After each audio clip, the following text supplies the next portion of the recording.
الحمد لله وكفى والصلاة والسلام على سيد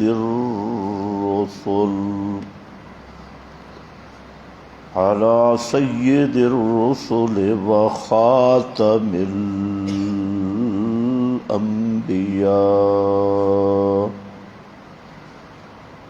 أما بعد فأعوذ بالله من الشيطان الرجيم. بسم الله الرحمن الرحيم. قل الحمد لله وسلام على عباده الذين اصطفى. سبحان ربك رب العزة عما يصفون وسلام على المرسلين والحمد لله رب العالمين.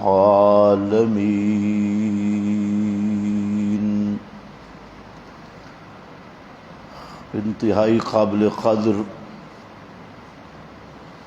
بزرگوں اور بھائیوں،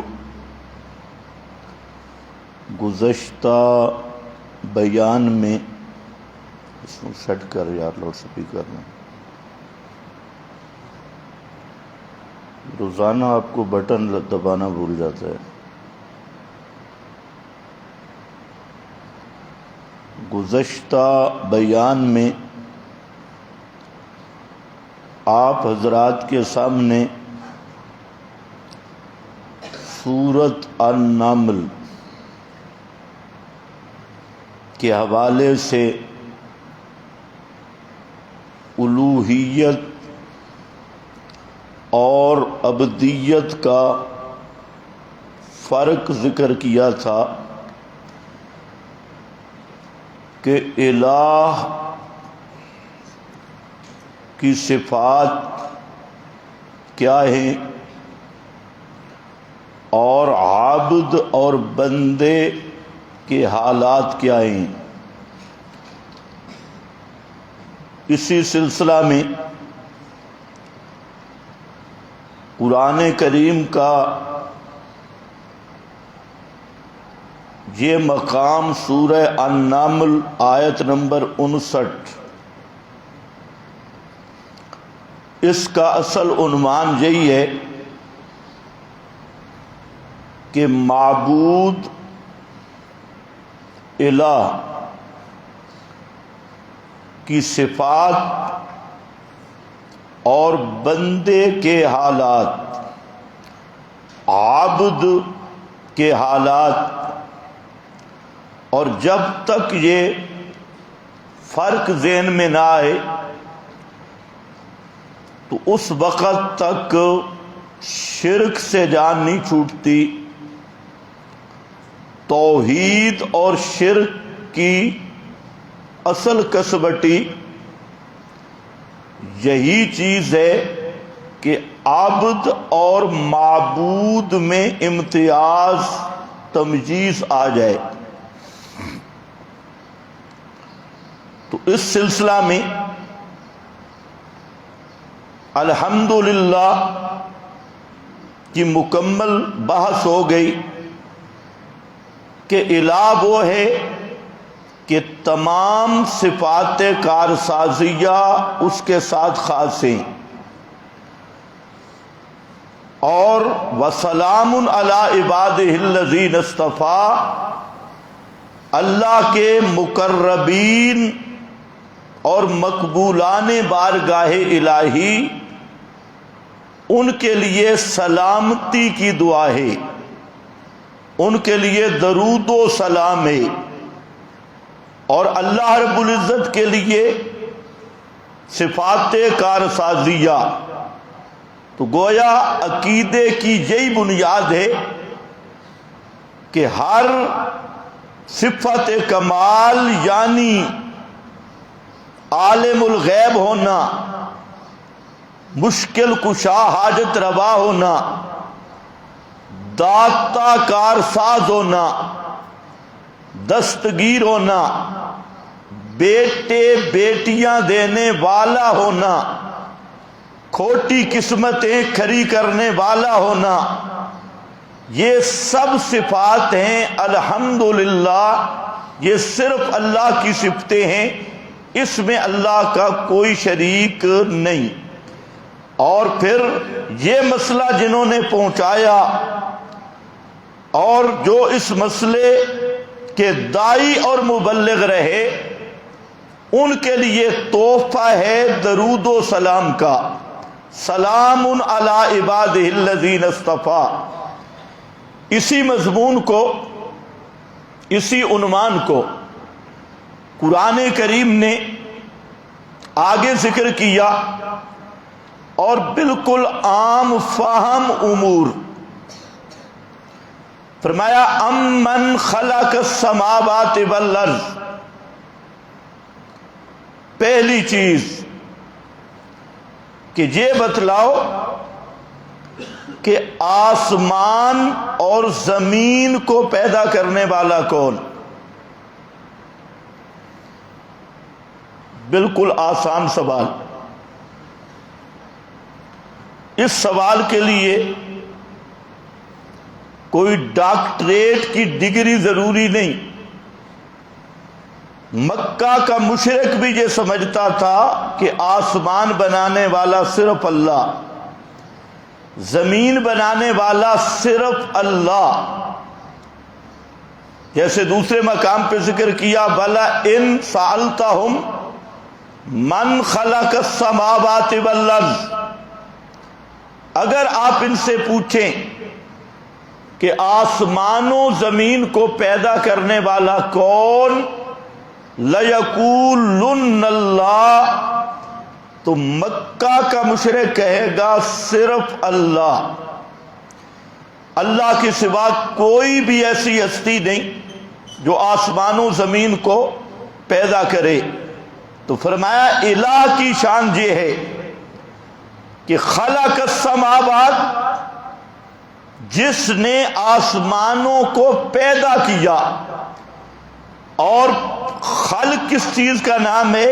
ایجاد ما فوق الاسباب، یعنی الہ کا تعارف ہی یہاں سے شروع ہوا کہ جس کا ہر کام ما فوق الاسباب ہے، کیونکہ وہ خود مسبب الاسباب۔ ما فوق الاسباب کا مطلب ظاہری اسباب کی احتیاجی نہیں، ظاہری اسباب کا محتاج نہیں، وہ خود اسباب کو بھی پیدا کرنے والا ہے۔ یہ پہلا سوال ہے اور پہلا تعارف ہے کہ امن خلق السماوات، یہ بتلاؤ کہ آسمان کو اور زمین کو پیدا کرنے والا کون؟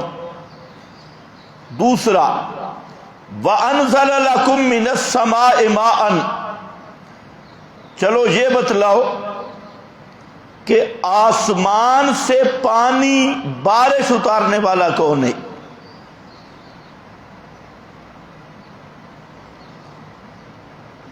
وَأَنزَلَ لَكُم، آسمان سے بارشیں می برسانے والا واسطے تمہارے اللہ۔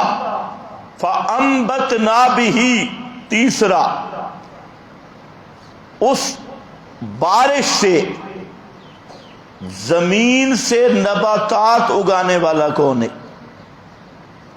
فصلیں اگانے والا کون ہے؟ فَأَنبَتْنَا، ہم ہیں کہ اگائے ہم نے اس پانی کے ساتھ حدائق ذات بہجہ، پر رونق باغ، بہار والے باغ۔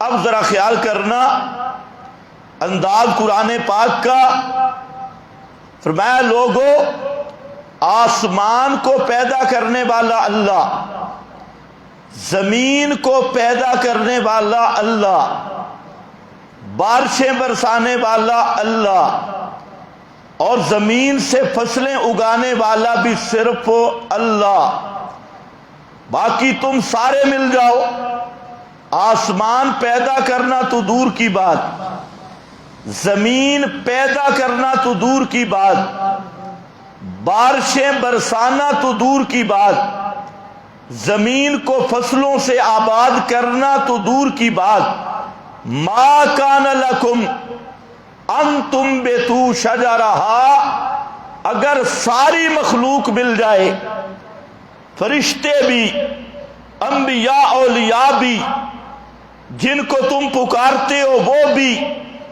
سب کے سب ملیں، ما کان لکم، یہ کم کا خطاب عام پوری مخلوق کو خطاب کیا کہ ساری کائنات مل جائے تو تمہارے اختیار میں نہیں ان تنبتوا شجرہا کہ ایک درخت بھی تم پیدا کر سکو،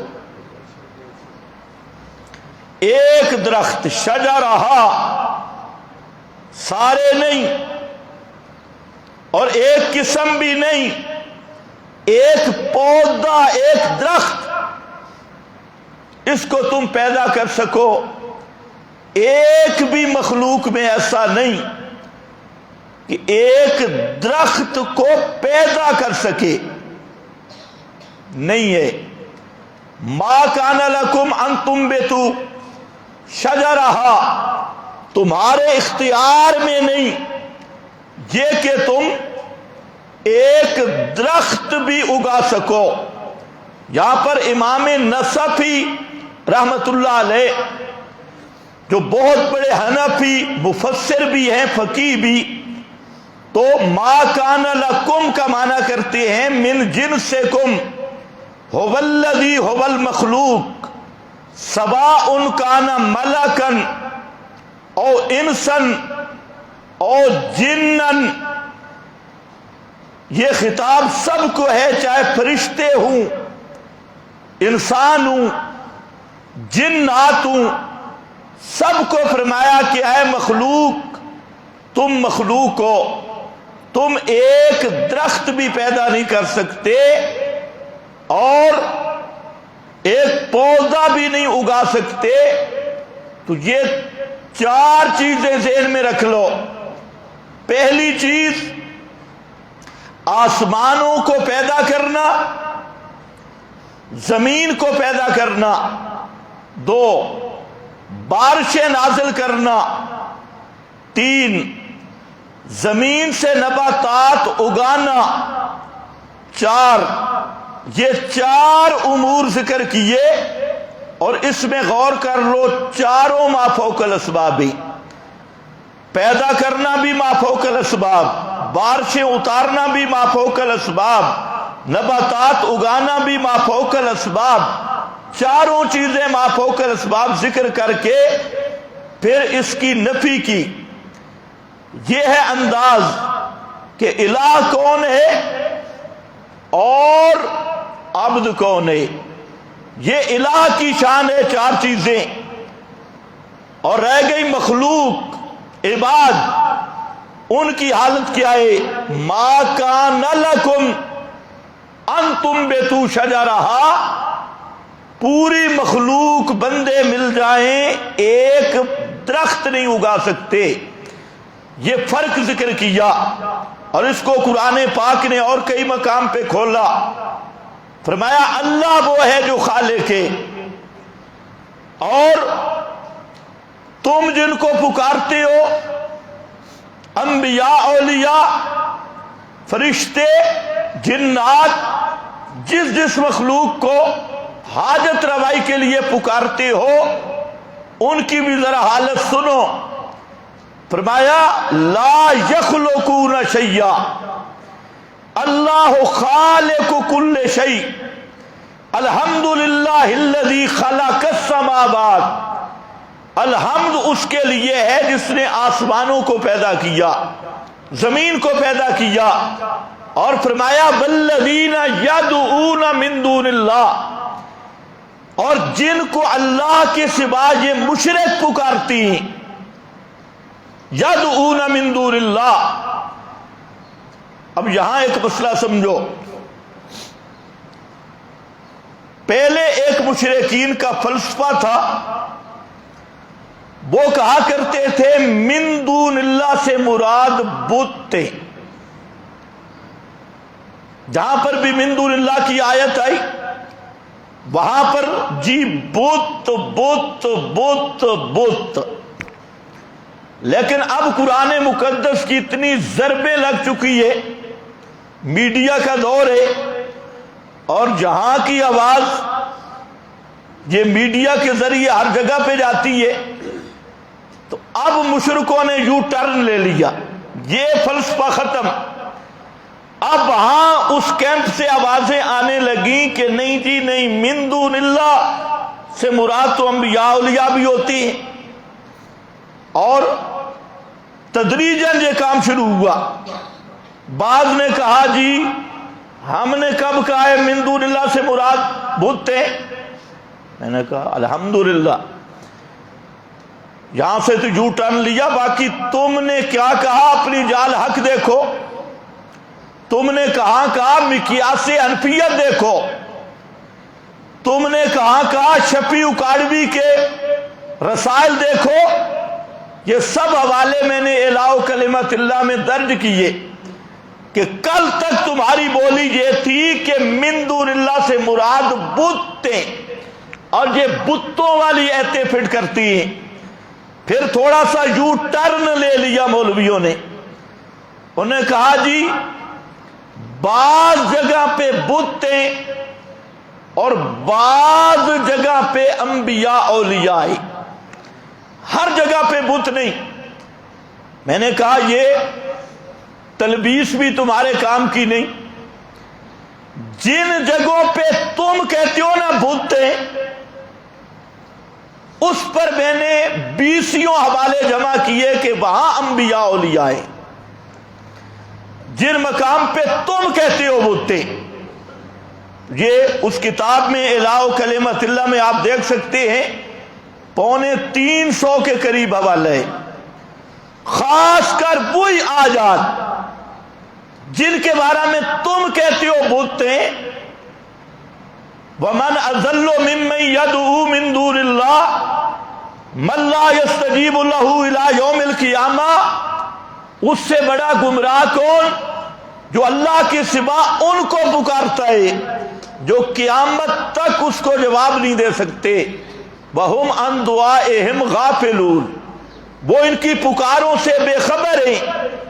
یہ آیت اس پہ مفسرین کے حوالے آئے کہ انبیاء اولیاء ہیں، ان تدعوہم لا یسمعوا دعاءکم، اس پہ مفسرین کے حوالے آئے کہ انبیاء اولیاء ہیں، اگر پکارو نہیں سنتے، اور ہؤلاء شفاعنا عند اللہ کہنے والے، اس پہ 20 حوالے کے مراد انبیاء اولیاء ہیں، ان کو جو پکارتے ہیں۔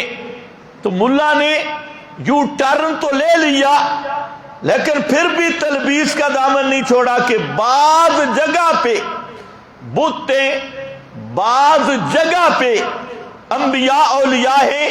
تو میں نے کہا جہاں تم کہتے ہو نا بت، وہاں انبیاء اولیاء مراد ہیں، باقی ہم تو صاف کہتے ہیں کہ من دون اللہ کا مصداق ما سوى اللہ ہے، من دون اللہ غیر اللہ، اللہ کے سوا پوری مخلوق من دون اللہ کا مصداق ہے، چاہے وہ انبیاء ہوں، اولیاء ہوں، اور جنات ہوں، فرشتے ہوں، پتھر ہو، سونا ہو، چاندی ہو، زمین ہو، آسمان ہو، سورج ہو، چاند ہو، یہ سب کے سب ما سوى اللہ اور من دون اللہ کا فرد ہے۔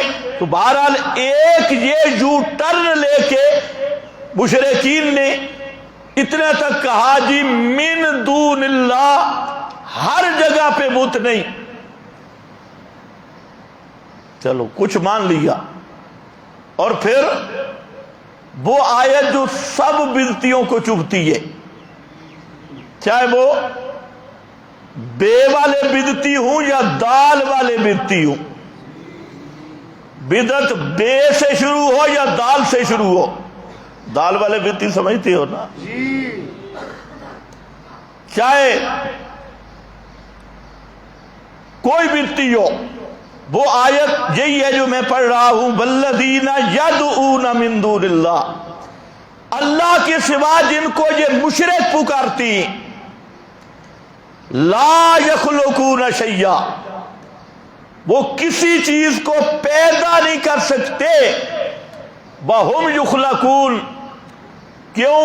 اس لیے کہ وہ خود مخلوق ہیں، اور جو مخلوق ہو وہ خالق نہیں ہو سکتا۔ اموات غیر احیاء، وہ مردے ہیں زندہ نہیں۔ وما یشعرون ایان یبعثون، اور تم تو کہتے ہو چڑی چڑا جانتے ہیں، اور یہ جانتے ہیں کہ مولانا پاکستان سے تشریف لائے، فلاں سے تشریف لائے، فرمایا وما یشعرون ایان یبعثون، ان کو تو اپنا بھی نہیں پتا کہ کب زندہ کر کے اٹھائے جائیں گے۔ یہ وہ آیت ہے جس پہ ہر بدعتی کے پیٹ میں مروڑ ہے، اور اس پہ دیوبندی بدعتی، بریلی بدعتی اور روافض سب کے سب جی بت بت بت بت۔ ہم نے اس پہ بھی حوالے نکالے۔ احمد رضا خان فتاوی رضویہ میں لکھنے پہ مجبور ہوا کہ جہاں من دون اللہ سے مراد انبیاء اولیاء ہے۔ آپ حیران ہوں گے، امام اہل البدع احمد رضا خان، اور یہ بھی تعجب کی بات ہے، آج احمد رضا خان کے نام پہ روٹیوں کے ٹکڑے کھانے والے اور روزی فکر رضا تے فلانا رضا، ان میں یہ جرت نہیں کہ احمد رضا کا ایمان ثابت کر سکے۔ ایسے بیچارے ہیں، کم از کم بھئی احمد رضا کے نام پر فکر رضا کانفرنس سے، وہ ایک لاہور کا بھگوڑا ہے، وہ بیٹھ کے چیلنج تو کرتا ہے امام کعبہ کو، کراچی کے فلانے مفتی، فلانے مفتی، اور احمد رضا کے نام پہ وہ سب بریلویوں کی بھی تکفیر کرتا ہے، لیکن اس بھگوڑے میں یہ جرت نہیں کہ احمد رضا خان کا ایمان تو ثابت کرے نا، اور ایمان بھی احمد رضا کے اپنی تصانیف کی روشنی میں۔ اب اس پہ تو چیختا ہے جو احمد رضا نے فتویٰ لگایا وہ حق ہے۔ میں نے کہا بالکل حق ہے، تو پھر احمد رضا کافر لا شک ہے، کیونکہ احمد رضا نے اپنے آپ کو کافر کہا، اور صرف ایک فتویٰ نہیں، اس پر میری کتاب تبصرہ دیکھیں، تبصرہ، اس میں احمد رضا اور خود مفتیان بریلی کے فتاوے ہیں، نیچے احمد رضا کے اپنا اقرار ہے، اور صرف ایک نہیں 175 وجوہات سے زیادہ وجوہات لکھی ہے جس میں احمد رضا خان نے اپنے آپ کو کافر کہا۔ اب اس مولوی صاحب کو بھی میں مشورہ دوں گا کہ اب ذرا سر لگا کے پڑھ، وہ رضا کے نیزہ کی مار ہے کہ رضا کے سینہ میں غار ہے، اس کے شاہدوا علی انفسہم انہم کانوا کافرین۔ خیر درمیان میں بات آ گئی، واپس آؤ۔ تو احمد رضا خان نے اموات غیر احیاء اس آیت کے تحت حضرت عیسیٰ مراد لیے کہ یہ آیت حضرت عیسیٰ کو بھی شامل ہے، حالانکہ اصل مسئلہ یہ ہے کہ یہ جو اموات غیر احیاء اور آگے لفظ ہے وما یشعرون ایان یبعثون، اس میں شاہ عبد القادر نے جو بات کی زبردست بات ہے، اور اصل وہ قرآن مقدس کہ ان کلمات کی تفسیر ہے شاہ سے فرماتے ہیں جی آیت ان لوگوں کے حق میں نازل ہوئی جو مرے ہوئے بزرگوں کو پوجتے ہیں، مرے ہوئے بزرگوں کو۔ یہی بات کشف الرحمان میں ہے، یہ فرشتوں کو شامل ہی نہیں، عیسیٰ کو شامل ہی نہیں۔ وجہ ایک تو خود امواتن کرینہ ہے، اور دوسرا وما یشعرون ایان یبعثون، یہ وما یشعرون کا جملہ بتا رہا ہے کہ یہ ان کے حق میں ہے جو مردوں کو پکارتے ہیں، مرے ہوئے بزرگوں کو پکارتے ہیں، جو زندوں کو پکارتے ہیں ان کے لیے اور ایتے ہیں۔ اس آیت کا اصل مدلول وہی ہے جو مردوں کو پکارتے ہیں، یہی شاہ عبد القادر نے لکھا، اور یہ سب سے بہترین معنی ہے۔ بعض علماء نے تو کہا یہ عام ہے، پھر انہوں نے عموم مجاز لیا، لیکن شاہ عبد القادر نے اس کو مرے ہوئے بزرگوں کے ساتھ خاص سیاق قرآن کی وجہ سے کیا، سیاق و سباق کی روشنی میں، اور معنی کے تعین کے لیے سیاق و سباق یہ مستقل حجت اور دلیل ہوا کرتا ہے۔ تو بہرحال یہ وہ آیت تھی جس پہ مشرکین کو مروڑ اٹھتے تھے، بت بت بت۔ ایک اکاڑے کا ماسٹر ہے، اس نے بھی جہاں پر یہ لکھا او جی یہ تو بتوں کے بارے میں ہے، اور اس کو جو انبیاء اولیاء پہ فٹ کرے وہ یہودی بن جائے گا۔ تو اس آیت کو آپ دیکھ لیں، روح المعانی میں دیکھیں، بیزابی میں دیکھیں، خفاجی میں دیکھیں، کشف الرحمان میں دیکھیں، موضع القرآن میں دیکھیں، بیان القرآن میں دیکھیں، تفسیر عثمانی میں دیکھیں، ان سب مفسرین حضرات نے اس آیت کے معنی مفہوم میں لکھا ہے کہ اس سے مراد انبیاء بھی ہیں اولیاء بھی ہیں، انبیاء بھی ہیں اور اولیاء بھی۔ تو جہاں دو تفسیریں کی گئی، ایک تفسیر یہ کہ یہ سب جن کو اللہ کے سوا پکارتے ہیں، چاہے حضرت عیسیٰ ہوں، فرشتے ہوں، جبریل ہو، کوئی اور ہو، سب کو شامل۔ تو پھر اموات کا کیا معنی؟ تو عموم مجاز کے طور پہ فرمایا جن پہ موت آ گئی فی الحال مردے، اور جن پہ ابھی تک نہیں آئی جب موت آئے گی وہ بھی اموات کا فرد بن جائیں گے، اموات کی فہرست میں جائیں گے۔ فی الحال مردے یا فی المعال مردے، جن پہ موت آ چکی ہے وہ اب مردے، اور جن پر موت ابھی تک نہیں آئی جیسے فرشتے ہیں یا اور اس طرح کی مخلوق ہے، جب موت آئے گی تو وہ اموات کا فرد بن جائیں گے۔ ایک معنی یہ کیا، اور دوسرا معنی شاہ عبد القادر کا جو سب سے بہترین معنی، شاہ سے فرماتے ہیں یہ زندوں کے لیے ہے ہی نہیں، یہ لفظ اموات کا وما یشعرون ایان یبعثون یہ دونوں بتا رہے ہیں کہ یہ آیت آئی ان کے حق میں ہے جو مردوں کو پکارتی ہے، مردوں کے پجاری ہے۔ اور دوسری آیت ان یدعون الا اناثا، اناثا اس کی تمام مفسرین نے معنی کیا امواتا، ماوردی، روح المعانی، ابن جریر سب نے معنی کیا امواتا۔ اور اناث اموات کو کیوں کہا گیا؟ جیسے اناث میں کمزوری اور ضعف ہے، اسی طرح اموات میں کمزوری اور ضعف ہے۔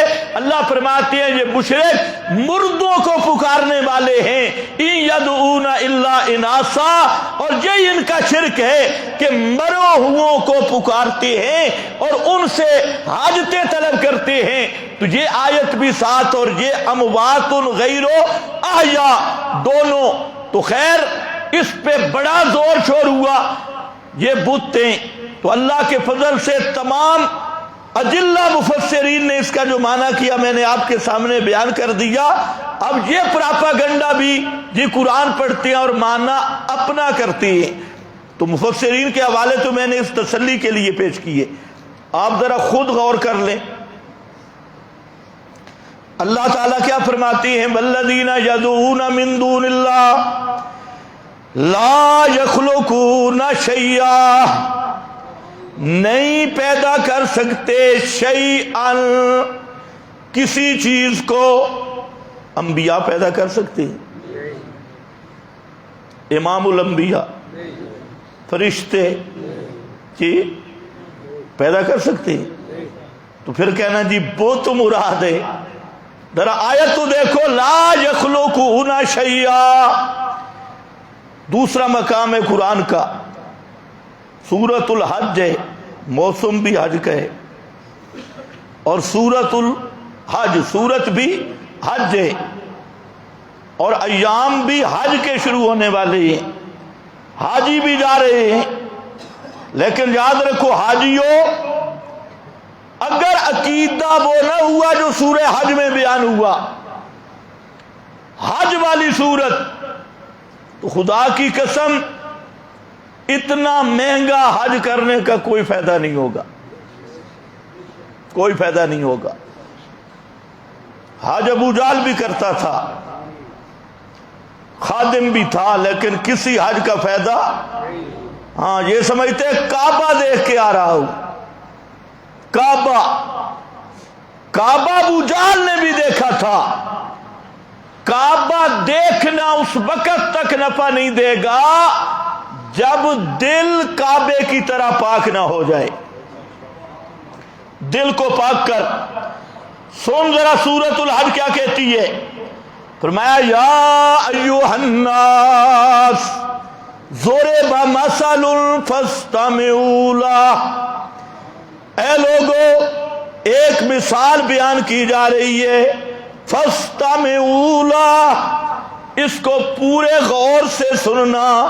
فاسمعوا نہیں، کانوں سے نہیں، فاستمعوا لہ، دل کی کھڑکیاں کھول کے سننا، اس پہ غور کرنا. فاستمعوا لہ، غور سے سننا. ان الذین تدعون من دون اللہ، جن جن کو اللہ کے سوا تم پکارتے ہو، حاجات میں، مشکلات میں غیر اللہ کو پکارنے والے.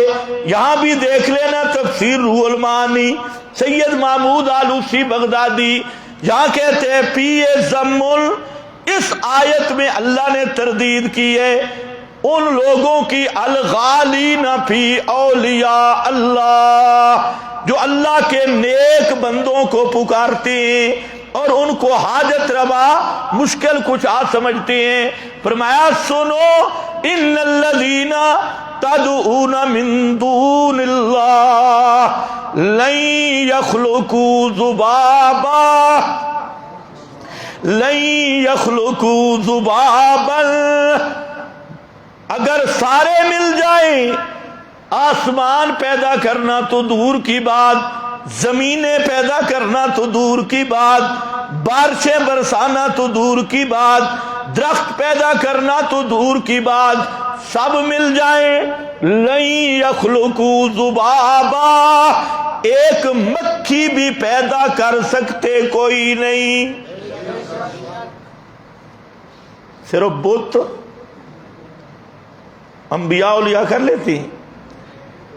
لن یخلقوا ذبابا، ایک مکھی بھی پیدا نہیں کر سکتے. مکھی پیدا کرنا تو دور کی بات، اتنا بڑا میٹیریل، اس کی آنکھیں بنانا، کان بنانا، دل بنانا، فکر بنانا، اس میں روح ڈالنا، اس کے وجود میں خون جاری کرنا، اس میں کرنٹ جاری کرنا، مواصلاتی نظام قائم کرنا، یہ سارے نظام ایک اس ننھے وجود میں پیدا کرنا، یہ تو بڑی دور کی بات. فرمایا وَإِن يَسْلُبْهُمُ الذُّبَابُ شَيْئًا، وَإِن يَسْلُبْهُمُ الذُّبَابُ شَيْئًا، اگر وہ مکھی ان کی 11ویں شریف سے، ان کی 12ویں شریف سے جو تم منتیں مانتے ہو، حلوہ شریف، چاول شریف، ان میں سے وہ مکھی، وہ یسلبہم الذباب شیئا، وہ چھین کے لے جائے، لا یستنقذوہ منہ، سارے مل جائیں وہ مکھی سے چھڑا نہیں سکتے، مکھی سے وہ بھی چھڑا نہیں سکتے. تم تو کہتے ہو جی حاجت روا مشکل کشا ایک مکھی پیدا نہیں کر سکتے اور مکھی سے وہ چھین بھی نہیں سکتے، کیونکہ مرنے کے بعد اسباب ہی نہیں، وہ چھینیں گے کیا؟ چھیننے کے اسباب نہیں۔ مردہ اس کے چہرے پہ مکھی بیٹھ جائے وہ بھگا سکتا ہے؟ تمہارے علاقے کے مردے پنڈی اسلام آباد کے نہیں اگا سکتے۔ یسلبہم الذباب شیئا لا یستنقذوہ من، آگے جملہ ضعف الطالب والمطلوب، ضعف الطالب، یہ طالب چاہنے والا یہ بھی کمزور، اور مطلوب اور جس سے چاہا گیا کہ میری بگڑی بنا دے، میرے جان مال میں برکت ڈال دے، وہ مطلوب، اور جس کو کہتے ہیں لے ککڑتے دے پتر، اے فلانا بابا میرا فلاں کام کر دے، فرمایا وہ بھی کمزور، یہ بھی کمزور، یہ سوچنے سے کمزور، سمجھنے سے کمزور، وہ دینے سے کمزور، ضعف الطالب والمطلوب، سبحان اللہ، یہ مانگنے والا بھی کمزور، جس سے مانگا جا رہا ہے وہ بھی کمزور۔ تے ان اللہ لقوی عزیز، زور والا صرف اللہ ہے، طاقتوں والا صرف اللہ۔ درمیان میں ذکر کیا ما قدر اللہ حق قدرے، اس مشرک بے ایمان نے اپنے معبود کو پہچانا ہی نہیں، ما قدر اللہ حق قدرے ہی، اسے معبود کی پہچان ہی نہیں، معرفت ہی نہیں، قدر ہی نہیں۔ تو آج آپ واپس فرمایا لن یخلقوا ذبابا، ادھر فرمایا لا یخلقون شیئا، کوئی چیز پیدا نہیں کر سکتے۔ یا اللہ وجہ کیا؟ پتھر ہیں اس لیے، سونے چاندی کے بت ہیں اس لیے؟ فرمایا نہیں، وَهُمْ يُخْلَقُونَ،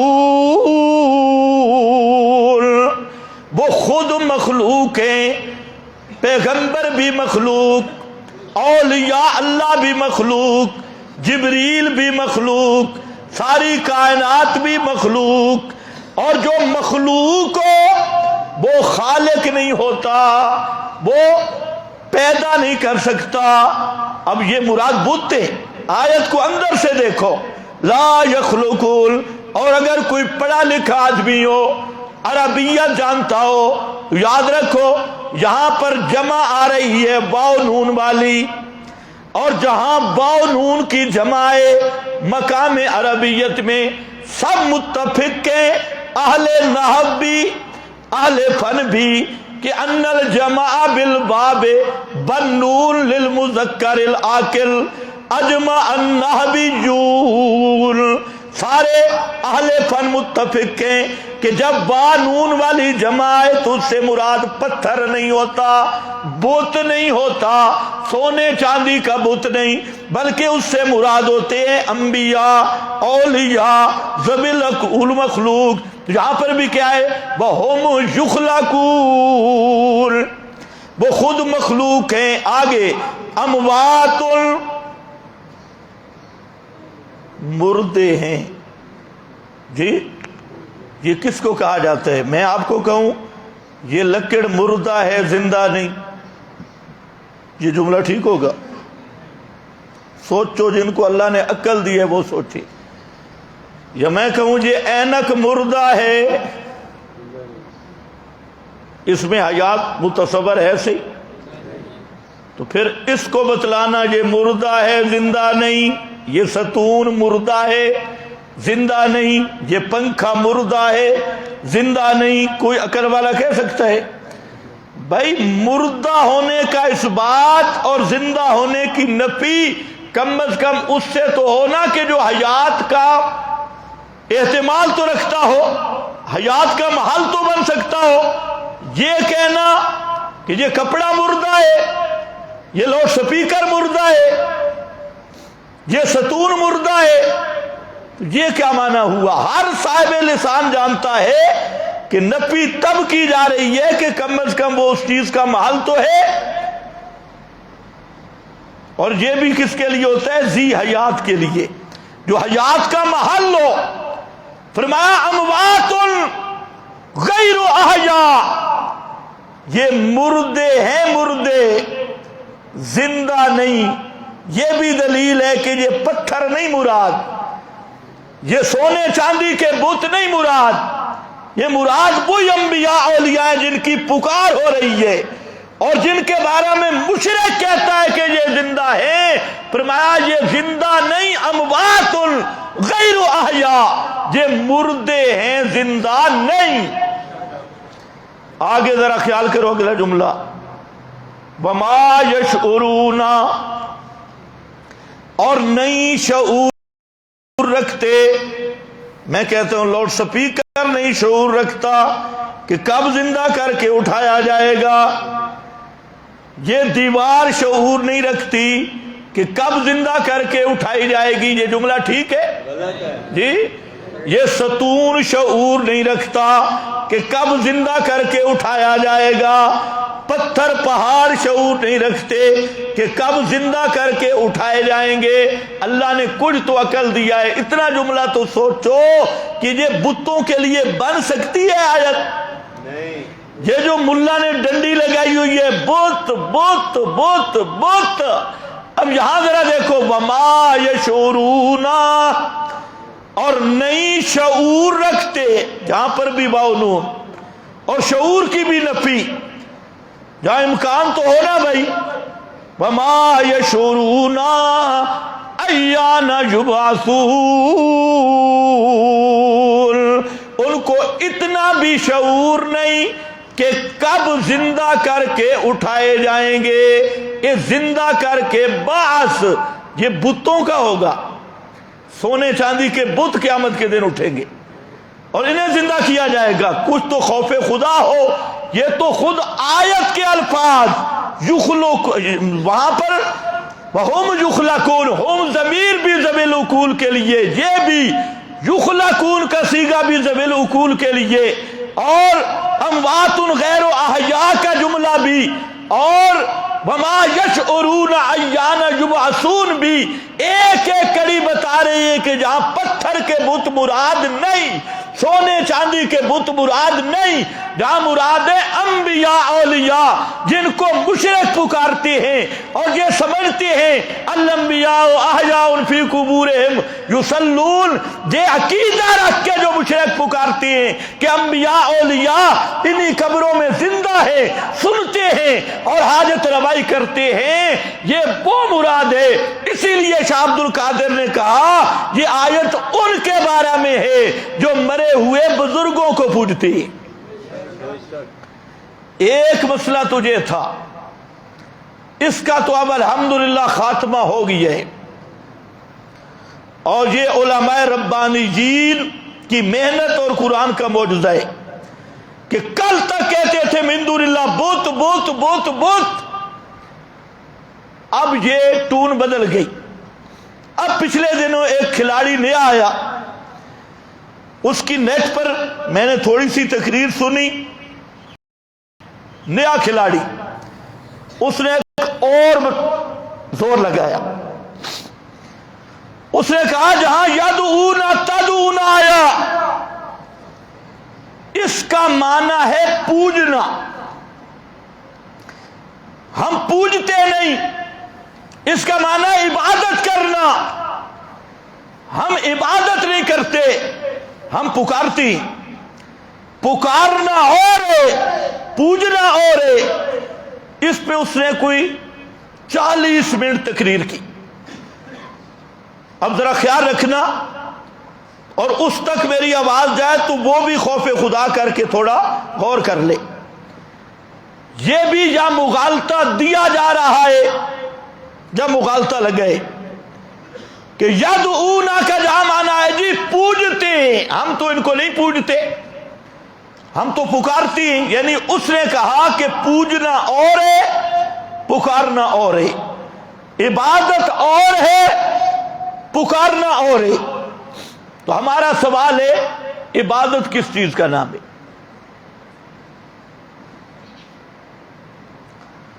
موٹا سا سوال ہے کہ عبادت کا معنی بتا دو گے تو انشاءاللہ مسئلہ حل ہوگا، اور تمہیں پتہ چلے گا کہ تمہارے شرک اور ابو جہل کے شرک میں کوئی فرق نہیں۔ عبادت کا معنی کیا ہے؟ لوگوں کی آنکھوں میں دھول جھونکنا کیا؟ عبادت اور ہے، پکارنا اور ہے۔ ہم تو ان کو پکارتی ہیں کس عقیدہ کے ساتھ؟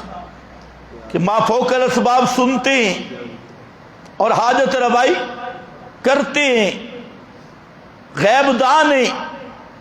اب جب اس عقیدے کے ساتھ پکارا کہ یہ بغیر اسباب کے سنتے بھی ہیں، حاجتیں پوری کرتے بھی ہیں، تو اب عبادت کس چیز کا نام ہوا؟ یہی تو عبادت ہے۔ معبود کا معنی میں ذکر کر چکا ہوں۔ ہاں، اگر یہ عقیدہ نہیں اور بیسک ذکر کرتا ہے، دعا کرتا ہے، اس کا حکم ہی اور ہے، تو پہلے اس عقیدے کی نفی کر۔ جب تمہارا عقیدہ یہ ہے کہ ہم یا رسول اللہ کہتی ہیں، جہاں سے اللہ کے رسول ما فوق الاسباب ہماری اس پکار کو سنتے ہیں اور مدد کو پہنچتے ہیں، اسی عقیدے کا نام عبادت ہے۔ اس عقیدے سے جو یا رسول اللہ کہے وہ رسول اللہ کا عابد ہے، جو یا علی کہے وہ حضرت علی کا عابد ہے۔ یہ پکار، یہ وہ پکار ہے جس کے بارے میں فرمایا الدعاء ہی العبادہ، الدعاء هو العبادہ، اور خود قرآن مقدس نے اس دعا کو عبادت قرار دیا۔ تو میرا بھائی، پہلے اس کو تو سمجھنا عبادت کی حقیقت کیا ہے۔ تمہیں شیطان نے دھوکہ دیا، ہم تو جی پکارتے ہیں، پوجتے نہیں۔ تو میں نے کہا پوجا، عبادت کا معنی متعین کر۔ عقیدہ الوہیت کے ساتھ پکارنا، اسی پکار کا نام اصل عبادت ہے۔ اور عقیدہ الوہیت کیا ہے؟ کسی ہستی کو ما فوق الاسباب سمیع سمجھ کے، علیم سمجھ کے، غیب دان سمجھ کے، حاضر ناظر سمجھ کے، مشکل کشا، حاجت روائی کا عقیدہ رکھ کے اس کو پکارنا، یہی تو عقیدہ ہے الوہیت کا۔ الوہیت کے عقیدے سے علی کو پکارے تب مشرک، الوہیت کے عقیدے سے امام الانبیاء کو پکارے تب مشرک۔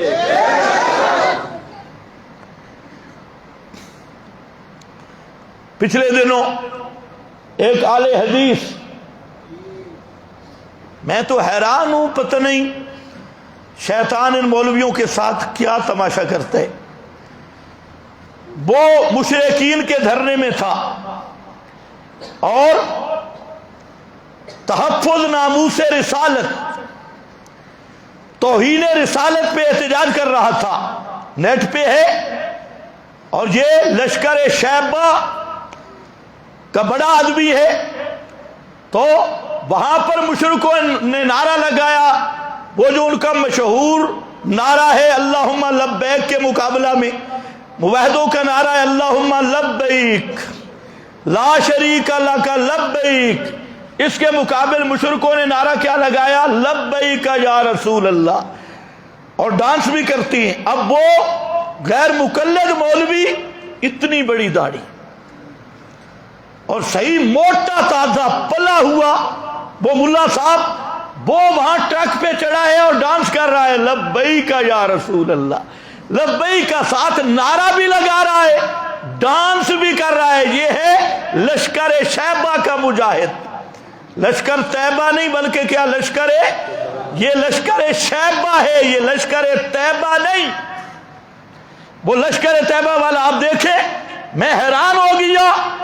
کل تک تم توحید کرتے تھے اور اب تم ایسے بے غیرت بن گئے، ایسے دیوس بن گئے کہ وہاں ان مشرکوں کی مجلس میں جا کے ڈانس کر رہا ہے۔ مولوی صاحب پتہ نہیں، میرا خیال ہے پہلے اس نے ڈانس سیکھا بھی ہوگا، بڑا زبردست، ہم تو ٹریننگ بھی کریں تو مشکل ہے، پورے تسلی کے ساتھ لگا ہوا ہے لبیک یا رسول اللہ۔ اور یہ جو ڈانس ہے اس کے لیے کافی سیکھنا پڑتا ہے، ادھر لبیک کے کلمات کے ساتھ ادھر اعضاء کی تحریک اور اس کو حرکت دینا۔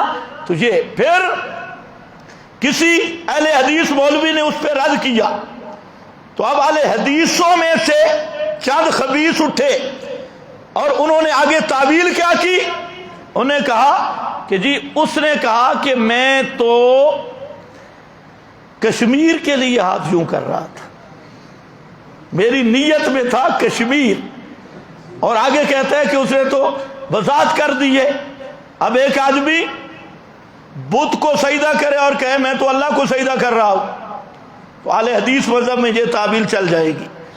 یہ اہل حدیث مذہب اتنا علمی یتیم ہے، خدا کی قسم انہیں توحید کی سمجھ ہی نہیں، انہیں سنت کی سمجھ ہی نہیں، کوئی بس ان کے چار مسئلے رفع الیدین، اور ایسا جھوٹ بولیں گے کہ نبی کریم صلی اللہ علیہ وسلم نے ایک نماز رفع الیدین کے بغیر نہیں پڑھی، ایک نہیں پڑھیا، دلیل کوئی نہیں، حدثنا ابلیس۔ میں نے کہا یہ حدیث کہاں موجود ہے؟ یہی حدیث تو ہمیں درکار ہے کہ نبی کریم علیہ السلام رکوع جاتے، رکوع سر اٹھاتے، زندگی میں ایک نماز بغیر اس رفع الیدین کے نہیں پڑھی، ہمیشہ یہ رفع الیدین کیا۔ اسی پہ تو ہمیں ایک حدیث چاہیے، بخاری سے، مسلم سے، ابو داؤد سے، ابن ماجہ سے پیش کر دو، اور میں اتنے مجمع کو کہہ رہا ہوں اگلا جمعہ ہم بھی رفع الیدین کے ساتھ پڑھیں گے۔ صرف ایک حدیث چاہیے، پڑھو گے یا نہیں پڑھو گے؟ بھائی کوئی مشکل ہے رفع الیدین کرنا؟ اتنا تو کرنا پڑتا ہے، کون سا بوجھ ہے؟ کوئی بوجھ نہیں۔ لیکن ایک حدیث تو لاؤ نا کہ رسول اللہ نے آخر نماز تک رفع الیدین رکوع جاتے رکوع، جیسے تم قسمیں اٹھاتے ہو۔ ایک مولوی صاحب ہے سرگودا کے، وہ کہتے ہیں میں سر پہ قرآن رکھتا ہوں، مسجد میں بیٹھا ہوں، بابوضو بیٹھا ہوں، کہ نبی کریم علیہ السلام نے پوری زندگی ایک نماز کا ایک رکوع بھی رفع الیدین کے بغیر نہیں کیا۔ میں کہا او بے ایمانہ، قسم اٹھانے کی کیا ضرورت ہے، حدیث پیش کر۔ اسی پہ تو ہم کہتے ہیں حدیث پیش کر، کہتے ہیں قرآن سر پہ رکھتا ہوں۔ یہ قرآن سر پہ رکھنے کے لیے نہیں آیا، ذرا پڑھ۔ تو رفع الیدین میں بھی جھوٹ، خلف الامام میں بھی جھوٹ، اور اب تو انہوں نے حد کر دی کہ شرکیہ نعروں میں یہ اہل حدث دونوں ہاتھ یوں کر رہا ہے، دونوں ہاتھوں سے ناچ رہا ہے، اور پھر تعویلیں کرتے ہوئے مفتی کو بھی شرم آنی چاہیے۔ اور اہل حدیثوں تمہارے لیے اگر تمہارے اندر غیرت ہے، ڈوب مرنے کا مقام ہے بے ایمانو۔ تم نے توحید کے ساتھ بھی غداری کی، سنت کے ساتھ بھی غداری کی، اور توہین رسالت پر تم احتجاج کر رہے ہو، اور اللہ کی توہین کرتے ہوئے تمہیں شرم نہیں آئی؟ شرک اللہ کی توہین ہے یا نہیں؟ پھر اس ہندوستان کی کنجری اور تمہارے اس کنجر مولوی میں کیا فرق ہے؟ وہ رسول پاک کی توہین کرتی ہے کنجری، اور یہ کنجر تمہارا ڈانسر، یہ لشکر طیبہ کا ابلیس، یہ وہاں شرکیہ نعرے لگا رہا ہے اور وہاں پر ڈانس کر رہا ہے۔ پھر اس ہندوستان کے کنجر اور تمہارے لشکر شیبہ کے اس کنجر میں کیا فرق ہے؟ یہ اس سے بھی بڑا مجرم ہے۔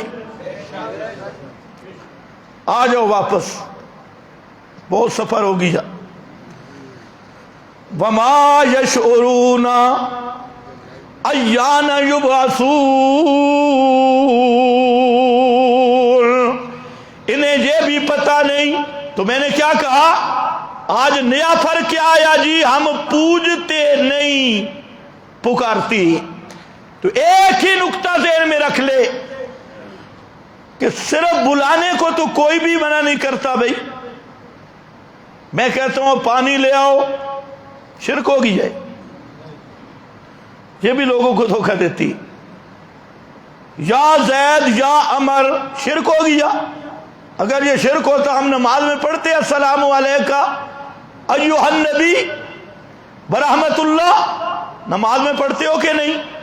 اب یہ بھی آخری بات یہ بھی ذہن میں رکھ لو، یہ مشرکوں نے کام گڑبڑ کیا، ورنہ عربی میں خطاب یا کہنا چاہے وہ سامنے ہو یا دور ہو، اس میں کوئی قباحت نہیں اصل عربی میں، کیونکہ اہل عرب کے نزدیک کسی کو خطاب ہمارے بولی میں بھی یہ کہ خطاب کے لیے سننا ضروری نہیں، اگلے کا سامنے ہونا ضروری نہیں۔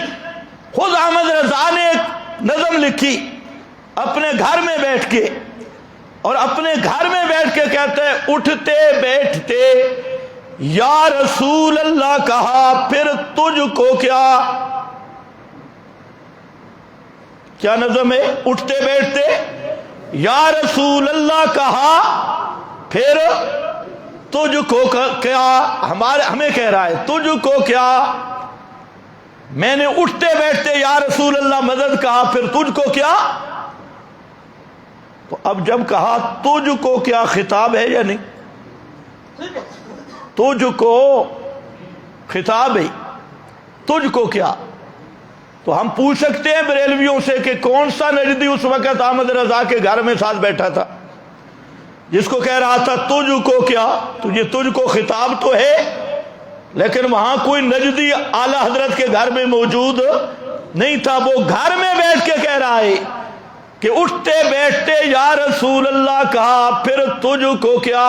میں نے کہا یہ تجھ کو خطاب کیا ہے، اور وہاں کوئی نجدی موجود، وہ جو کہہ رہا ہے بھئی نجدیوں کو خطاب ہے، موجود نہیں، تو خطاب کے لیے نہ سننا ضروری ہے نہ موجود ہونا۔ اس لیے اب بھی میں کہتا ہوں اگرچہ احمد رضا خان جہنم رسید ہو گیا، لیکن پھر بھی میں کہتا ہوں کہ تو اگر مشرک ہوا پھر ہم کو کیا؟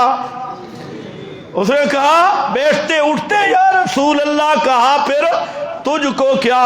میں کہتا ہوں جناب اعلی حضرت تو اگر مشرک ہوا پھر ہم کو کیا، تو اگر جہنم جلا پھر ہم کو کیا؟ تو خطاب ہے، تو خطاب ہر موجود کے لیے نہیں ہوتا۔ تو اصل بات یہی ہے، اسی لیے چاند دیکھتے ہو نا، چاند والی دعا یاد ہے؟ ربی و ربو کلا، میرا رب اور تیرا رب۔ چاند سنتا ہے تیرا رب۔ مؤذن صبح اذان دیتا ہے الصلاۃ خیر من النوم، اس کا جواب کیا ہے؟ صدقتا وبررتا وبالحق نطقتا۔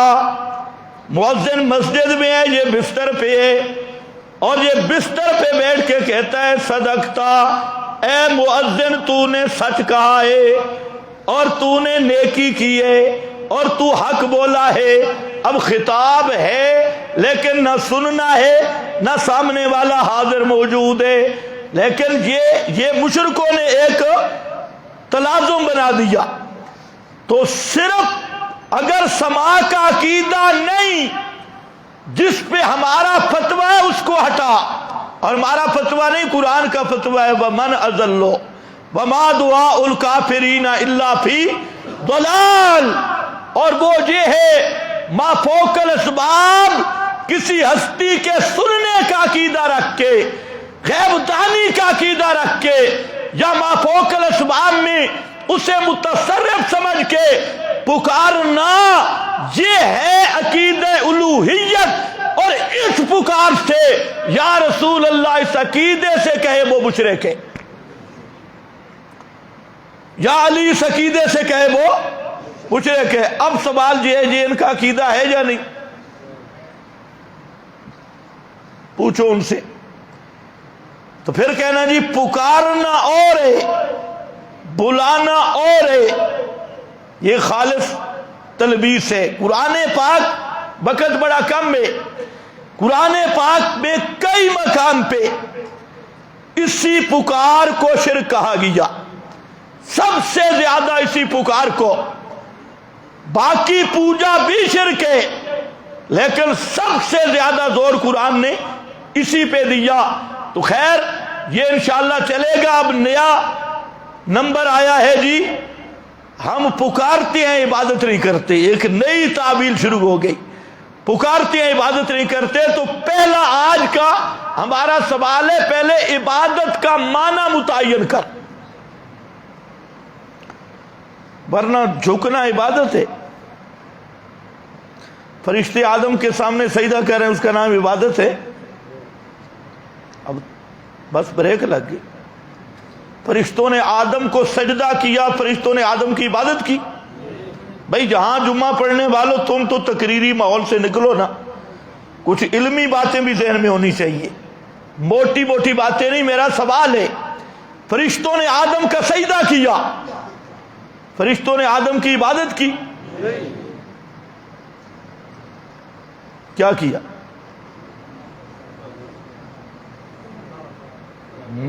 بس بریک ہے. کیا کیا؟ تعظیم. لیکن کیسے تعظیم ہوئی کہ آدم کا سجدہ کر رہا ہے؟ آدم کا سجدہ کرنا کیا وجہ تھی؟ یہی وہ حقیقت تھی جس کو ابلیس نہیں سمجھ سکا، اور آج بھی ابلیس کی نسل نہیں سمجھ رہی. ابلیس کو یہاں سے دھوکہ لگا، آج بھی ابلیس کی نسل نہیں سمجھ رہی. فرشتوں نے اقوال موجود ہیں، لیکن ہم اقوال کی طرف نہیں جا رہے. جو اصل معنی ہے قَوْلَهُ ساجدی سجدہ، گر جانا سجدہ کرتے ہوئے. جب روح پھونکو تو گرنا ہے سجدہ میں. اس سے معلوم ہوتا ہے صرف جھکنا نہیں تھا. اور لہو سجدہ، آدم کو سجدہ کرنا ہے. بعد نے کہا آدم قبلہ کی جگہ منزل تھا. نہیں، کوئی جھکاؤ نہیں، کوئی قبلہ، آدم قبلہ کے درجہ میں نہیں، بلکہ آدم کو سجدہ ہے. لو جی، لیکن وہ کیا ہے؟ سجدہ عبادت نہیں، سجدہ تعظیم ہے. اور فرق کیا ہے کہ جہاں پر بھی ماتھا زمین پہ، سجدہ عبادت میں بھی ماتھا زمین پہ. فرق کس چیز کا ہے؟ عقیدے کا ہے. فرق کس چیز کا ہے؟ بولو بولو، فرق کس چیز کا ہے؟ سجدہ تعظیم عبادت میں فرق کس کا ہے؟ عقیدے کا. کہ فرشتوں نے سجدہ کیا لیکن آدم میں الوہیت نہیں مانی.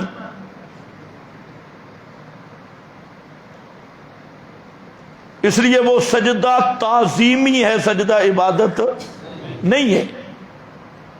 تعظیم کا سجدہ وہ بھی ہماری شریعت میں حرام ہو گیا.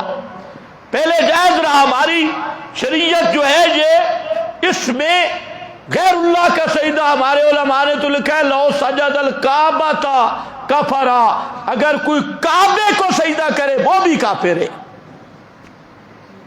کعبے کو سجدہ کرے وہ بھی کافر ہے. تو فرق کیا تھا بھائی؟ عقیدے کا. بولو فرق کس کا تھا؟ عقیدے کا. تو سجدہ تعظیم اور عبادت میں فرق کس کا ہے؟ شیطان کو یہ نقطہ سمجھ نہیں آیا. شیطان نے سمجھا کہ شاید یہ بھی سجدہ ہے وہ بھی سجدہ ہے. اور آج کا مشرک وہ اسی نقطے کو نہیں سمجھ رہا. وہ کہتے ہیں جی پکار، تو ایک دوسرے کو ہم بھی پکارتی ہیں، اور پانی لیا اور فلانا لیا. ہم کہتے ہیں یہ پکار عبادت نہیں. کیوں؟ عبادت تب بنتی ہے کہ عقیدہ الوہیت سے پکارے، اس کو مشکل کشا ما فوق الاسباب حاجت روا سمجھ کے پکارے. اگر سامنے ہے اور اس کو کہتا ہے کہ پانی لا، یعنی ما فوق الاسباب طور پہ پانی لا، تو سامنے پکارنے والے کو بھی پکارے تو مشرک ہے. تو اصل میں فرق کیا بنتا ہے؟ عقیدے کا. جب غیر اللہ کے بغیر اسباب کے سننے کا، غیب دانی کا عقیدہ رکھا، اب اس کی طرف چلنا بھی عبادت ہے، اس کے سامنے جھکنا بھی عبادت ہے، اس کا نام لینا بھی عبادت ہے۔ اور اگر یہ عقیدہ نہیں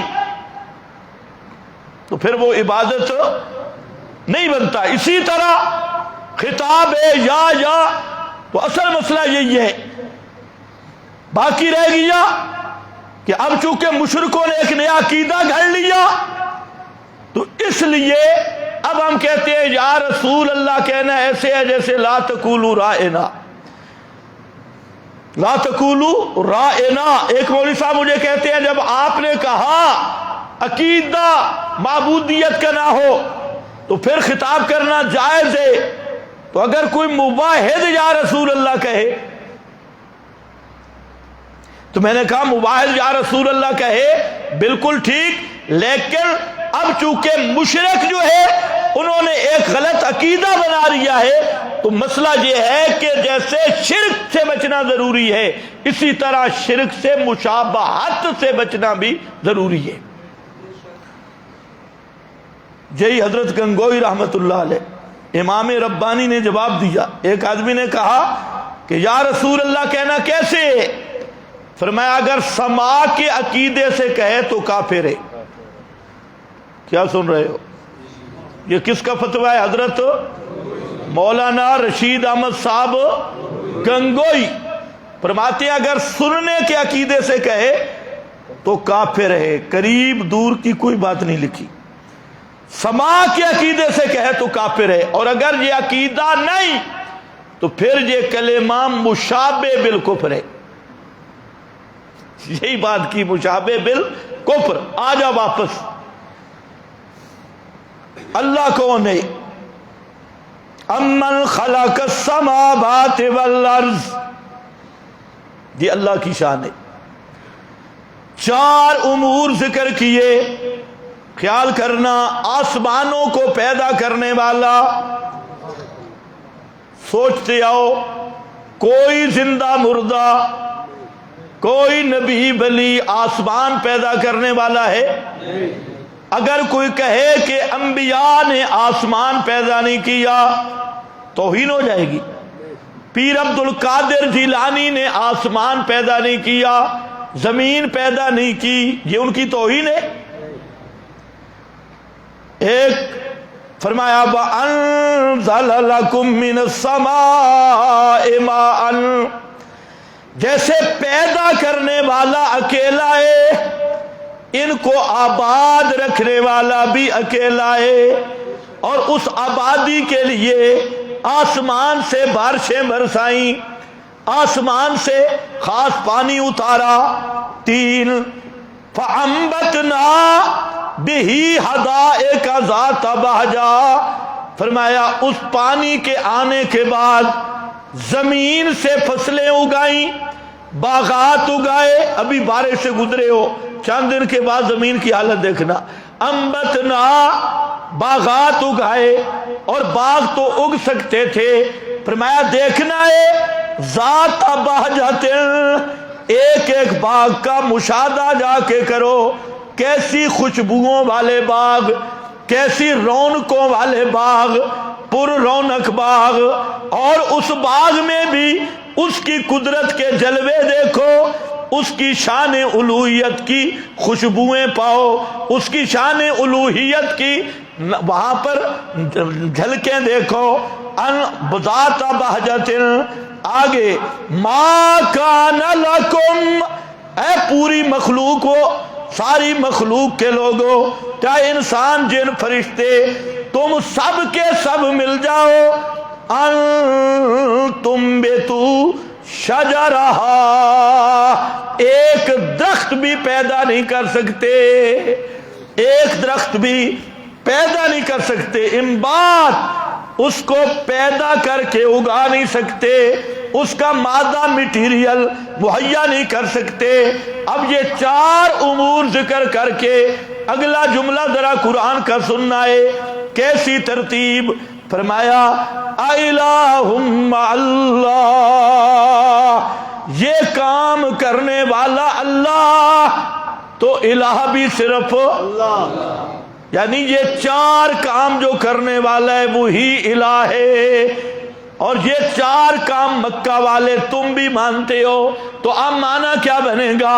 جب آسمان کو پیدا کرنے والا اللہ، زمین کو پیدا کرنے والا اللہ، بارشیں برسانے والا اللہ، اور نباتات اگانے والا اللہ، تو پھر سن لو پکاریں سننے والا بھی صرف اللہ۔ اِلَٰهٌ مَّعَ اللَّهِ بل ہم، اللہ فرماتے کتنا صاف مسئلہ ہے، عام سے عام آدمی سمجھ سکتا ہے، لیکن جملہ دیکھو قرآن کا، بل ہم قوم یعدلون، لیکن یہ بدبخت قوم حق کھلنے کے بعد بھی ماننے کے لیے تیار نہیں۔ حق کھل گیا لیکن پھر بھی ماننے کے لیے تیار نہیں۔ یعدلون، اعراض کر رہے ہیں یا دوسروں کو اس کی پکار میں شریک کر رہے ہیں۔ فرمایا اچھا یہ سمجھ نہیں آیا، اگلا نقطہ بتاؤ، امن جعل الارض قرارا، یہ تو بتاؤ زمین بن گئی، زمین کو قابل رہائش کے بنانے والا کون؟ کوئی پیر فقیر، کوئی زندہ مردہ، قرار، قابل رہائش۔ اگر اس پہ سائنسی تحقیق کی جائے تو 3 صدیاں گزر گئی سائنس کی، اسی ایک جملے پہ بیٹھے، اس کی تحقیق ختم نہیں ہوئی۔ جملہ ایک ہے، قرارا۔ ایک تو زمین اور سورج کا وہ مناسب فاصلہ رکھا کہ جس کی وجہ سے زندگی کی ضروریات اس زمین پہ پائی گئی۔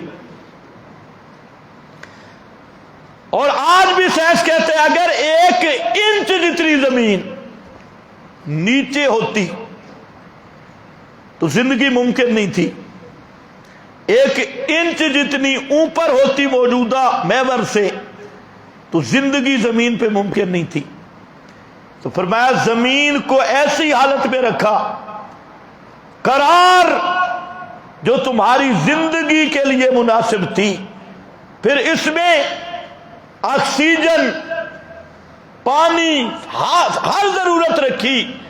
پھر وہ تو سائنسدان سمجھیں گے، 3 صدیوں سے ابھی تک بیٹھے ہیں، زمین کی تحقیق مکمل نہیں ہوئی، قرآن نے ایک جملہ کہہ دیا کہ اے لوگوں سوچو، امن جعل الارض قرارا، کون ہے جس نے زمین کو قابل رہائش کے بنا دیا، تمہاری زندگی کے قابل بنایا۔ آپ نے سنا ہوگا اور جی امریکہ کی تحقیقیں، روس کی تحقیقیں اور چائنا کی تحقیقیں چاند پہ پہنچے ہیں، مریخ پہ پہنچے ہیں، وہاں زندگی ممکن ہے نہیں، یہ ساری زندگی لوفروں کی طرح پھرتے رہیں گے۔ 14 صدیاں پہلے قرآن نے بتا دیا کہ زمین ایسی ہے جو قابل رہائش اور جہاں زندگی ممکن ہے، اور یہ کرنے والا کون بتانا، یہ مقصد ہے۔ اب یہ ساری ان کی اپنی لوفریاں اور جھوٹ اور بکواس سے یہ تو ایک جملے کی تحقیق پہ بھی نہیں پہنچے۔ اب ذرا تم سن لو، چھوڑو لمبے علوم، یہ زمین اگر لوہے کی طرح ہوتی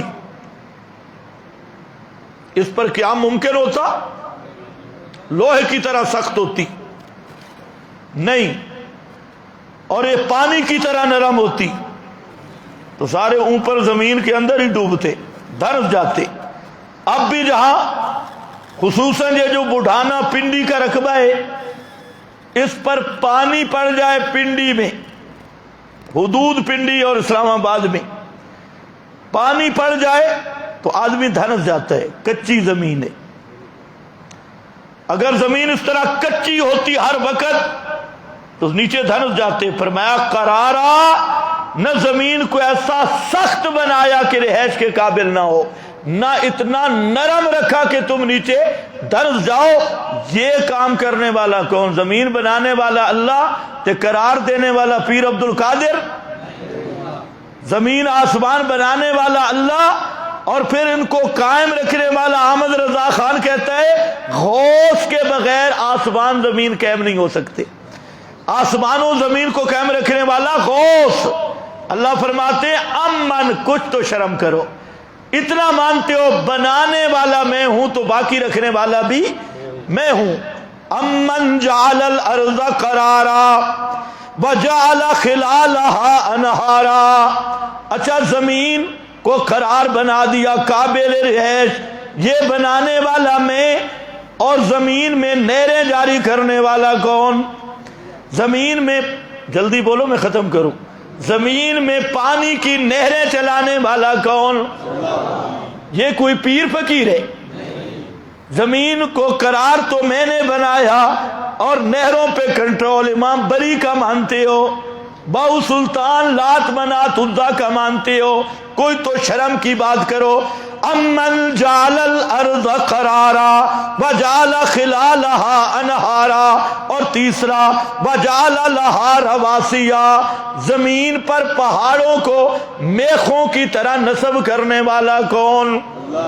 یا پیر بابا بنیر والا یا پشاور والا، سارے پہاڑ اس نے نصب کیے؟ فرمایا نہیں، وجعل بین البحرین حاجزا۔ اب یہاں پر بھی چار امور فرمایا، او لوگو زمین کو قابل رہائش بنانے والا اللہ، زمین کے درمیان نہریں چلانے والا اللہ، زمین پر پہاڑوں کو میخوں کی طرح نصب کرنے والا اللہ، زمین کے پانیوں میں نظم اور ترتیب، بین البحرین حاجزا، ان کو ایک نظم سے چلانے والا، ترتیب رکھنے والا، یہ اللہ۔ یہ باتیں مانتے ہو تو پھر یہ کیوں نہیں مانتے کہ پکاریں سننے والا بھی صرف الہم مع اللہ؟ پھر وہ جملہ آیا الہم مع اللہ، یہ کام کرنے میں اللہ وحدہ لا شریک، تو پھر پکاریں سننے میں بھی اللہ وحدہ لا شریک ہے۔ بل اکثرهم لا یعلمون، بل اکثرهم جمہور، بلکہ اکثر ان کے، اے جمہوری، اکثر ان کے، جمہوری پارٹی، جمہوریت ان کی، لا یعلمون، اس مسئلہ کو نہیں جانتے، اس مسئلہ کو جانتے نہیں کہ یہ سارے کام کرنے والا اللہ، تو پھر پکارے سننے والا بھی اللہ۔ اور تمہارا جمہور بھی مسئلہ الہ نہیں سمجھتا۔ یہ جو تمہاری جمہوریت ہے، اگر یہ الہ کا معنی سمجھتے کبھی امریکہ کے غلام نہ ہوتے، اگر یہ الہ کا معنی سمجھتے کبھی صلیب کے پجاریوں کے عابد نہ ہوتے۔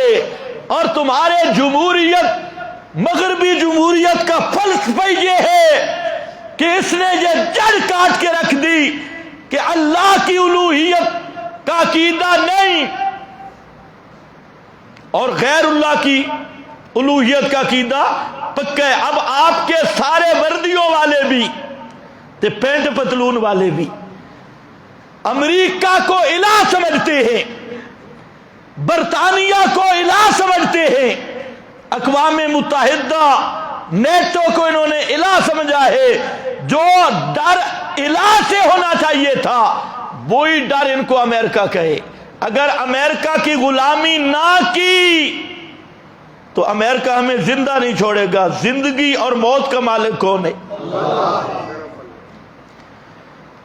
اب کیا چل رہا ہے؟ 2022، 1775 کی تاریخ اٹھا، 1775 کی، 2022 میں ہم بیٹھے۔ امریکہ ہمیں جزیہ دے کے زندگی گزار رہا تھا، جزیہ، یہ امریکہ والے جزیہ دے کے، ٹیکس دے کے اپنی بقا کے 1775 کی تاریخ اٹھا۔ اور 2022 میں وہ ملک جس کی بنیاد تھی لا الہ الا اللہ پہ، اس ملک کے حکمران آج اسی امریکہ کے سامنے جھکنے والے، برطانیہ کے سامنے جھکنے والے، اور ڈر یہ ہے اگر ہم نے اس کی بات نہ مانی تو ہمارا وجود ختم ہو جائے گا، ہماری زندگی ختم ہو جائے گی۔ اب کس چیز کی کمی ہے؟ ایٹم تمہارے پاس موجود، دنیا کی بہترین فوج تمہارے پاس موجود، وسائل تمہارے پاس موجود، نوجوان تمہارے پاس موجود، لیکن کمی کس کی ہے؟ ایمان کی۔ ایمان تمہارے پاس موجود نہیں۔ اگر ایمان ہوتا لا الہ الا اللہ پہ، یہ عقیدہ تمہارا ہوتا، اس لیے میں کہا کرتا ہوں کہ وہ تمہارا سابق وزیر اعظم بیچارہ وہ لا الہ الا اللہ اگرچہ پڑھ نہیں سکتا صحیح، مولویوں سے گزارش ہے کہ اسے کلمہ صحیح پڑھا دے۔ وہ کیا پڑھتا ہے؟ لا الہ الا اللہ۔ تو مولوی حضرات ساتھ ہیں تو ان کو چاہیے کہ اسے کلمہ پڑھا دے۔ اب اس کو کلمے کے لفظ نہیں آتے اور ہمارے مولانا کو کلمے کا معنی نہیں آتا، دونوں۔ وہ بیچارہ کوشش کرتا ہے، لا الہ الا اللہ بھی پڑھتا ہے، پڑھنے کی کوشش کرتا ہے، لیکن جو ہمارے مولانا ہیں انہوں نے بھی کہا لا الہ الا امریکہ، لا الہ الا برطانیہ۔ انہوں نے یہ سمجھا ہوا ہے، اس لیے یاد رکھ لے یہ وہ توحید کا کرنٹ ہے، توحید کی ضرب ہے جو ساری دنیا کے کفرستان کو اکیلی ضرب فتح کر سکتی ہے، اور یہی وہ عقیدہ فاتح عقیدہ ہے کہ جس کو محمد مصطفیٰ پہلے دن لے کر نکلے، دنیا کی سپر طاقتیں ان کے سامنے زیرو بن گئی اور ساری کے سارے جدید اسلحے زیرو ثابت ہوئے۔ تو میرا بھائی اور میرے ملک کا حکمران، خدا کے لیے تو بھی سمجھ لے لا الہ الا اللہ کہ الہ صرف اللہ ہے۔ اگر یہ مسئلہ تمہارے ملک کے وزیر اعظم کو سمجھ آ جائے، تمہارے جرنیل کو سمجھ آ جائے، تمہارے صدر کو سمجھ آئے، اور یہی مسئلہ کہ اللہ کے سوا کوئی الہ نہیں، اللہ کے سوا کوئی زندگی اور موت کا مالک نہیں، اللہ کے سوا کوئی روزی رساں نہیں، اللہ کے سوا کوئی عزت اور ذلت کا مالک نہیں، اللہ کے سوا کوئی کھوٹی قسمتیں کھری کرنے والا نہیں، اللہ کے سوا کوئی داتا دستگیر نہیں۔ اگر یہی عقیدہ آج کے حکمران میں آ جائے، خدا کی قسم پوری دنیا صلیب کے پجاری، بتوں کے پجاری، گائے کے پجاری، پوری دنیا کے مشرک وہ تمہارے غلام ہوں گے اور جزیہ دینے پہ مجبور ہوں گے۔ لیکن کوشش یہ کر کہ یہی وہ لا الہ الا اللہ والا پیغام ہے، پیغام محمدی جب آتا ہے تو پھر دل میں ایک ہی ڈر ہوتا ہے، اور وہ ڈر صرف اللہ کا، امید بھی صرف اللہ سے، محبت بھی صرف اللہ کے ساتھ۔ جب غیر اللہ کا ڈر دل سے ختم ہو جائے، غیر اللہ کی امیدیں دل سے ختم ہو جائیں، غیر اللہ کی محبتیں دل سے ختم ہو جائیں، اور تین چیزیں یہ صرف اللہ کے لیے خاص ہو جائیں، محبت بھی للہ، خوف من اللہ، رجا من اللہ، یہ تین چیزیں پک جائیں تو پھر بنتا ہے لا الہ الا اللہ۔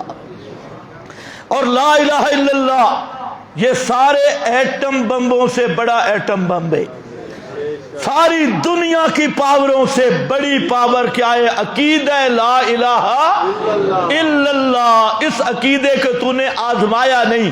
اگر آزمانا چاہتا ہے اسلام کی 1400 سالہ تاریخ کو دیکھ، وہاں لوگوں کے پاس سامان نہیں، مال نہیں، ہتھیار نہیں، اور اسلحہ نہیں، فوج نہیں، اور پولیس نہیں، ان کے پاس وسائل نہیں، لیکن ایک ہی طاقت ہے، اور وہ طاقت ہے عقیدہ لا الہ الا اللہ۔ نہ جنگل مانے بنے، نہ دریا روک سکے، نہ صلیب روک سکی، نہ دنیا کا کوئی کافر روک سکا، ساری دنیا مل مل کے ان مجاہدین کے مقابل آتی رہی اور ان کی پوری سیرت پڑھ اور ان کے حالات پڑھ. ان کی سیرت میں کیا ہوتا ہے؟ کوئی لمبی تقریر نہیں. جتنے مسلمان کمانڈر ہیں وہ صحابہ سے لے کے کل تک کی تاریخ پڑھ لے, ایک آیت پڑھتے ہیں, اور ایک آیت میں نے ان کی تاریخ میں سب سے زیادہ دیکھی, کم من فئۃ قلیلۃ غلبت علی فئۃ کثیرہ, کم من فئۃ قلیلہ, اور ساتھ حوالہ بدر کا مقابل لاکھوں کھڑے ہیں اور یہ چند ہیں. انہوں نے کہا جی دوسروں کو بتائیں, کہا نہیں, واہ وقت ختم ہو گیا. چلو یاد آ گیا تو حضرت زرار کا واقعہ مجھے یاد آیا. حضرت زرار کہ اکیلا آدمی لاکھوں کی فوج سے کس طرح ٹکرا گیا, بجلی بن کے گرا, اور جاتے ہوئے حضرت خالد نے کہا تھا کہ ذرا چیک کر کے آؤ بندے کتنے ہیں, زیادہ ہوں تو ہمیں بتانا. اس نے جب دیکھا 1,00,000 کا لشکر ہے اور یہ پتہ کرنے گیا تھا تو ساتھ ساتھیوں نے کہا کہ واپس ذرا کمانڈر کو بتائیں. اس نے کہا تم نے آیت نہیں پڑھی جو میدان میں آ کے پیٹ پھیرے, کافر میرے سامنے اور میں پیٹ پھیر دوں. تو اکیلا زرار بجلی بن کے گر گیا. تو مطلب کیا ہے کہ ایک ہی عقیدہ پکا کر لے, لا الہ, آنے والا وقت اس سے یہ ہے نا زبان پہ یہ اتر جائے دل میں, دل میں جب اترے تو پھر آدمی کسی سے ڈرتا نہیں. آنے والا وقت سمجھ لے, یا کافر بننا ہوگا یا مجاہد بننا ہوگا, صوفی بن کے نہیں. جہاد بھی یہ آلو مٹروں والا نہیں, جہاد بھی قاتل فی سبیل اللہ, محمدی جہاد کرنا ہوگا. یہ ذہن سے نکال لو کہ ہم سوئے رہیں گے, اب 2 پٹڑیوں میں ایک پہ چلنا ہوگا. یا محمدی بن جاؤ, قرآن اور صاف محمدی جہاد, یا پھر کھلے کافر بن کے رہو, منافق بن کے رہو, اور دنیا کے ساتھ محبت میں رہو, اور دنیا کی عیش و عشرت میں رہو, اور آخرت کو بھلا کے. تو دنیا میں کتنے دیر تک محبت میں رہو گے؟ یہ دنیا ایسی غدار اور بے وفا ہے کہ آج ہے کل نہیں ہوگی. تو اس لیے میرا بھائی, ایمان بچانے کے لیے کچھ کرنا ہوگا, اور وہ کرنا وہ ہوگا جو محمد صلی اللہ علیہ وسلم اور محمد کے صحابہ نے کیا. اللہ ہمیں یہ کرنے کی توفیق عطا فرمائے. بآخر دعوانا